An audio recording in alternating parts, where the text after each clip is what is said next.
Let's talk a little bit about daily life and in ancient Egypt. Egyptian society was highly stratified and hierarchical. There were 5 classes of people. At the very top of what you might call the social pyramid was the royal family, very small group. There were also priests and the nobility. Beneath the royal family and the priests and the nobility was a middle class made up of scribes, merchants, and artisans, tended to be urban. And the vast majority of people in ancient Egypt, as you might not be surprised to learn, were peasant farmers. The main function of Egypt was agriculture, and most people spent their lives working in the fertile fields along the banks of the Nile River.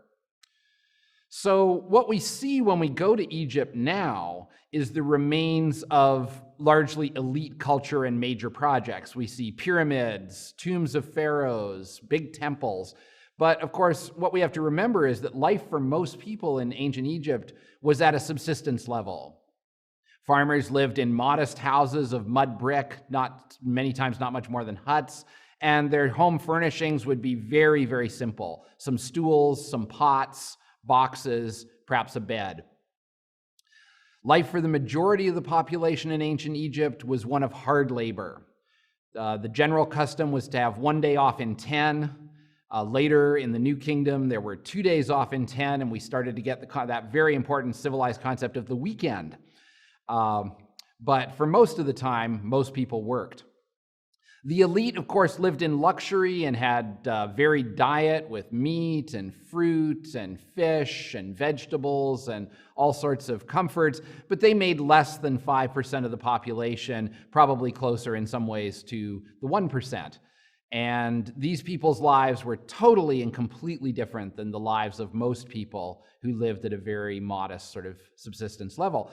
Well, if we think of the treasures that have come down to us from ancient Egypt, most famously the treasure of Tutankhamun, we realize that Egypt was a very, very wealthy society. There's all this gold and jewelry and so on, and they've got so much gold and jewelry they can afford, think about this, to bury it when a pharaoh dies. And the amazing thing about the King Tut treasure is we know that King Tut was not a particularly important or powerful pharaoh, and yet the treasure buried in his tomb is just phenomenal to contemplate. And of course, it's one of the tombs, one of the only tombs where we actually see what was buried. Most of the tombs were robbed long ago, and we don't know what was in them. But if Tut had that, what did Ramses II have? I mean, it boggles the mind.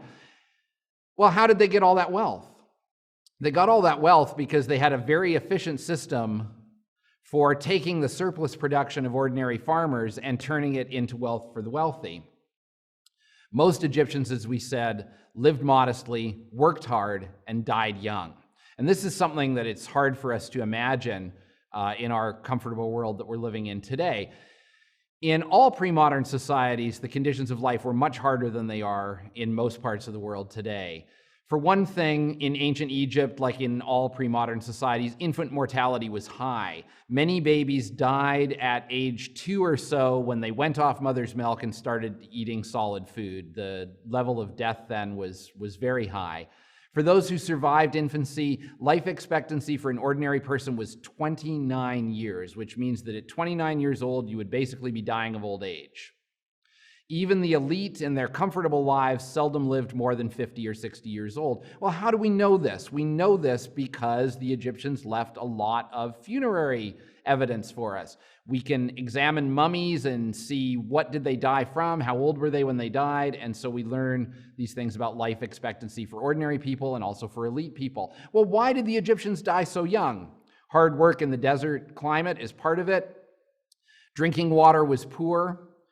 There were parasites in the water from the Nile. People drank a lot of beer in ancient Egypt, and the great thing about beer, besides the obvious alcoholic effect, is that beer, unlike water, will not be contaminated with parasites.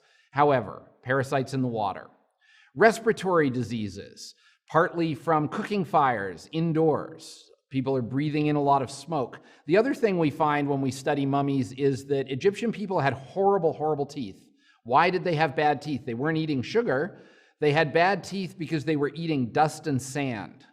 Sand from the desert and stones used to grind grain left little bits of rock in people's mouths, and their teeth decayed at a very early rate.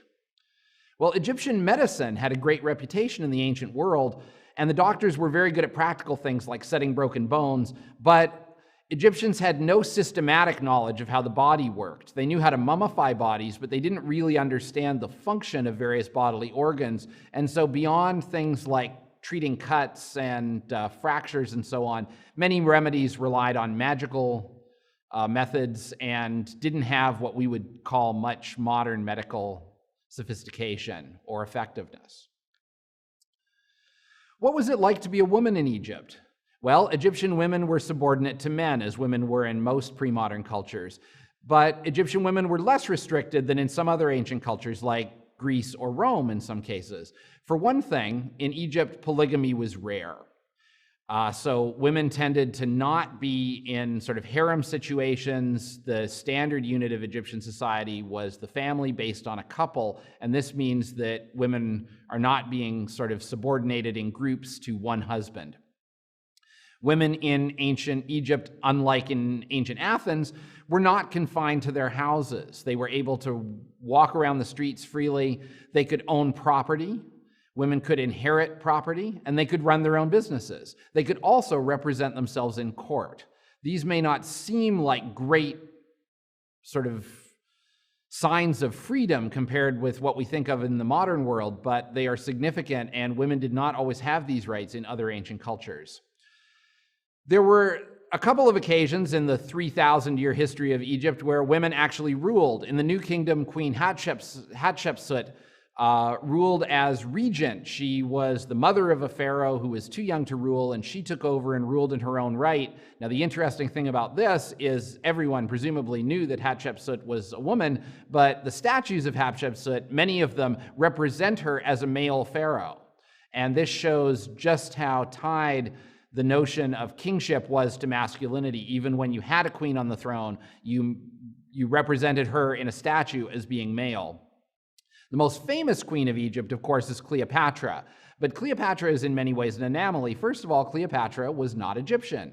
She was ethnically Greek. She was a descendant of the generals of Alexander the Great, who conquered Egypt in the 3rd century BC. She ruled the kingdom for a time by herself, though she also took great care to associate herself with powerful Roman leaders such as Julius Caesar and Mark Antony.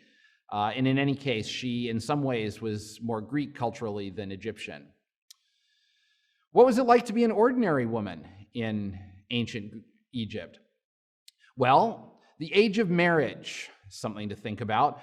When girls were married, and I think we do have to call them girls, at age 12 to 14, at the onset of puberty, whereas young men, and I think we do have to call them men, were married at around age 20. Why is there this disparity by gender for the age of marriage? Well, girls get married as soon as they can start having children, because remember, they're going to die by age 29, so if they're going to have a family, they need to get started early.